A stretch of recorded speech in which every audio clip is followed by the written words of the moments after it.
Hey, it's Yuka, and today we are talking about Apple's Vision Pro. They finally announced the launch date. Pre-orders are starting on January 19th, and it's going to be available in the US and US Apple stores from February 2nd. For me, I have actually seen the Vision Pro last year during WWDC when I was at Apple Park, and I got to see it, but I didn't get to touch it or use it in person. So I am very excited to get my hands on the Vision Pro finally. Apparently, the process for getting the Vision Pro is so you reserve online. People are saying that it's likely that even if you reserve online, you have to go to one of the Apple stores to get like a fitting and just pick up in stores. There has been reports that Apple store employees have been flown out to Cupertino to get like a 2-day training on how to properly fit everything onto other people. So, people have different shape heads, different shape eyes, and there's a lot of variables in comfort and how the product should work. People might have glasses, people might need lenses, and so a lot of things are at play here. I think that might be pretty likely, and there are also reports saying that even though it's going to be available in all US stores, it might be starting in some major cities. What is this Vision Pro for? The major thing Apple is pushing for is productivity, which is very different from its competitors like the Meta Quest 3, which pushes a lot more on gaming. It's going to be like having multiple huge screens, which you can move around freely, change sizes, and even connect your Magic Keyboard or Magic Trackpad. You can also connect it to your Mac, which then becomes your Mac virtual display, which lets you use your Mac and the screens virtually inside of Vision Pro. I am personally very excited for this. I am not really a core gamer, so I am much more interested in the productivity side of things, and I of course use the Mac every day. When I'm at home, I love my desk setup, and I have 2 big monitors that are really nice quality. I have the XDR and Studio display, so they are calibrated for Apple, and it's just like such a seamless ecosystem that's on my desk. But when I'm on the go, my productivity levels goes down a lot because I have to edit videos, and editing videos is more productive if you have a bigger screen. The other thing is for entertainment. With the Vision Pro, you get 4K screens in each eye, which is kind of mind-boggling to me, but they're of course going to have Apple TV Plus, Disney Plus, Max, and other services which you can use with a screen that feels like it's 100 feet wide and HDR. And they're saying users can access 150 3D titles. So I'm not sure what that 3D entails exactly, but it's probably more than just a huge screen and there's some kind of 3D element to it. And then of course we have gaming. Apple has Apple Arcade, so you will be able to access all the games in there.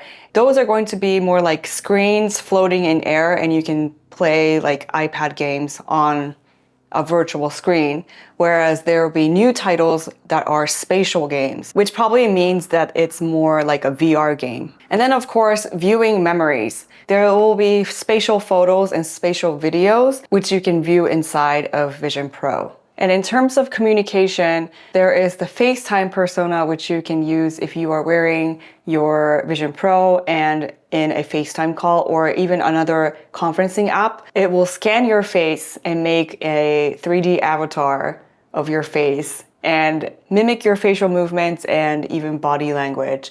What's amazing about this new platform using Vision OS is that it leverages all the other development platforms like iOS, iPadOS, tvOS, and so on. So there's already going to be more than 1 million apps that you can use inside Vision Pro, even if it's just a floating screen, as I mentioned before. I think this is one of the biggest advantages that Apple has among other competitors, because a lot of times they need to create new games and developers are having to create for multiple platforms, especially at launch. There's a lot of products that don't have enough content for users to fully enjoy. At least for Vision Pro, it's going to have something that you would definitely want to do. You get the full App Store apps inside Vision Pro from day one. Having said that, I think Vision Pro is going to have a killer 3D app, like a native actual VR, MR, XR, whatever you want to call it,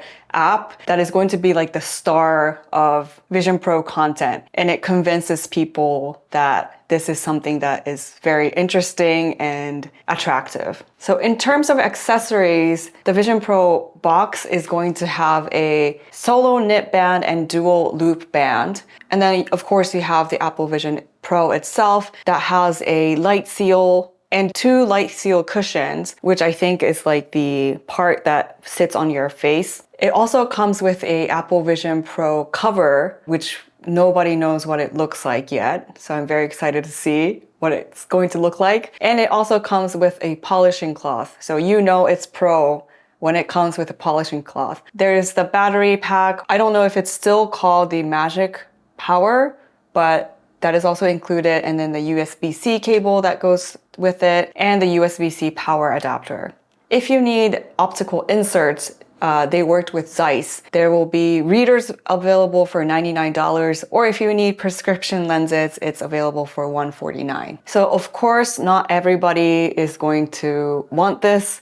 It is $3,500, so definitely not for everyone. There are, of course, rumors about Apple beginning to produce a more affordable version in the future, so that might come without the external display and have lower display resolutions on the inside, maybe a lower grade chip, maybe less cameras and sensors.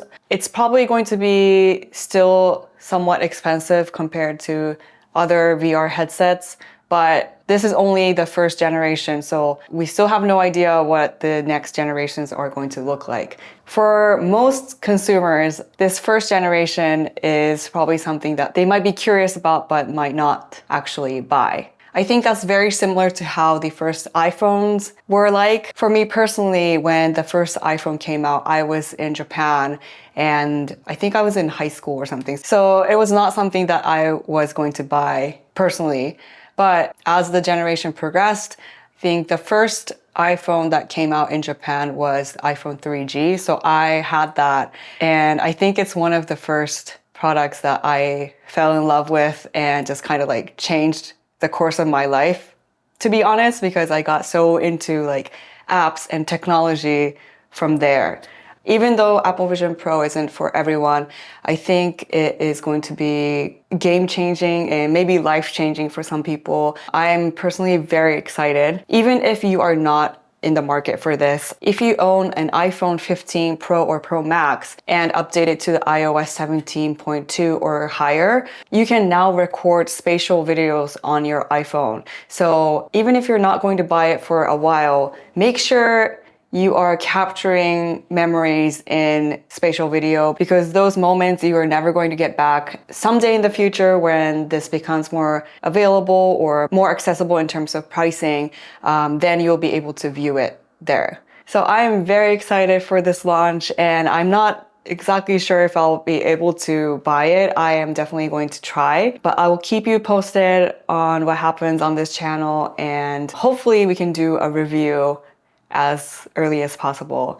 Let me know if you are going to be getting the Vision Pro or you're waiting it out for a cheaper model, and anything that you're curious about, let me know in the comments. So with that, I'll see you in the next video. Bye! I'm having the time of my life. Everything is going alright. Ooh, I just made them look twice. This is how it feels when you living that good life. I'm just living that good life.